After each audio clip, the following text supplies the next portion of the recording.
Hi, నేను doctor Srinivas Abhishek, consultant paediatrician neonatologist Suraksha hospital. ఏంటంటే తల్లి పాల గురించి బేబీకి సరిపడుతుందా ఇట్లాంటి క్వెరీస్ చాలామంది నా దగ్గరికి వస్తూ ఉంటారు. మోస్ట్ ఇంపార్టెంట్ గైడ్లైన్ ఏంటి అంటే తల్లి పాలు మనం 6 నెలల వరకు ఎక్స్క్లూజివ్ మదర్ ఫీడ్స్ అన్నది ఇవ్వాలి. అండ్ దీన్ని ఎంతకాలం కంటిన్యూ చేయాలి? 2 ఇయర్స్ వరకు, 2 సంవత్సరాల వరకు కంటిన్యూ చేయాలి.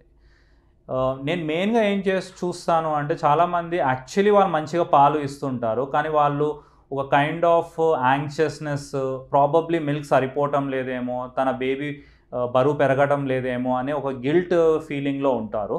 సో అన్నిటికన్నా మోస్ట్ ఇంపార్టెంట్ అంటే వాళ్ళకు కాన్ఫిడెన్స్ ఇవ్వడము, దానికి వాళ్ళకు కౌన్సిలింగ్ చేయడం. అండ్ దీనికి చాలా సింపుల్ ట్రీట్మెంట్స్ ఏంటి అంటే సింపుల్ లాచింగ్, అంటే రొమ్ము పట్టుకోవడం ఎలా ఉంటుంది అంటే మొత్తము ఏదైతే ఆ రొమ్ముది నిప్పుల్ ఏరియాలో మొత్తము లాచ్ చెయ్యాలి అన్నది ఒకటి మనము చెప్పాలి.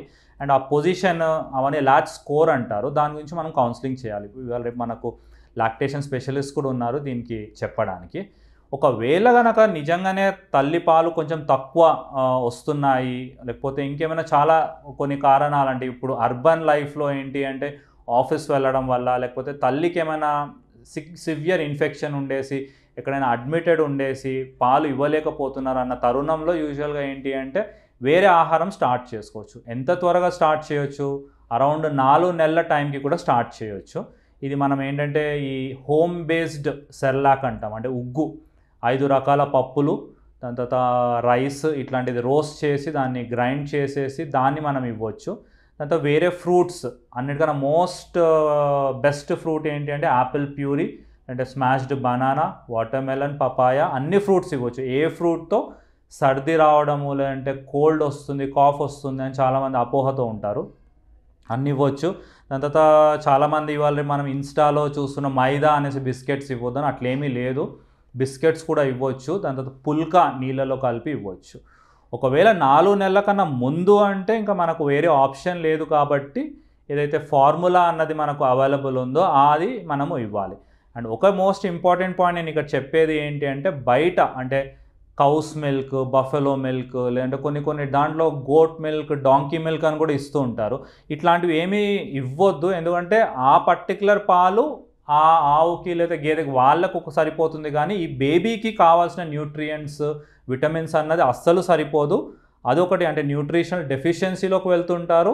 దాని తర్వాత ఇంకోటి చాలా ఎలర్జీస్ వచ్చేసి డిసెంట్రీ, డయేరియా, విరోచనాలు అవ్వడం కూడా చూస్తుంటాం. సో ఒకవేళ తల్లిపాలు సరిపోవడం లేదు అంటే నియరెస్ట్ అన్నది formula which is commercial available, అదొకటి ఇచ్చుకోవచ్చు.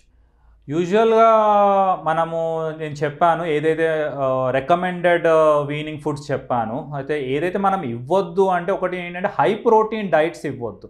హై ప్రోటీన్ అంటే చాలామంది పేరెంట్స్ నా దగ్గరికి ఈ ప్రోటీన్ బిస్కెట్స్ ఉన్నాయి, ఎవరో రికమెండ్ చేశారు, ఆ ప్రోటీన్ బిస్కెట్స్ ఇస్తాము, బరువు మంచి పెరుగుతుంది అంటారు. ఆ ప్రోటీన్ బిస్కెట్స్ ఎప్పుడైనా 2 ఇయర్స్ తర్వాతనే ఇవ్వాలి ఆ ప్రోటీన్ బిస్కెట్స్.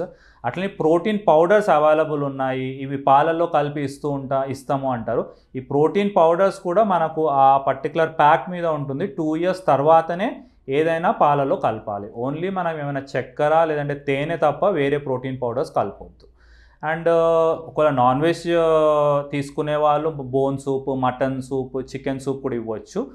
అండ్ వేరే ష్రెడ్స్ ఆఫ్ చికెన్ ఇట్లాంటివి కూడా ఇవ్వచ్చు.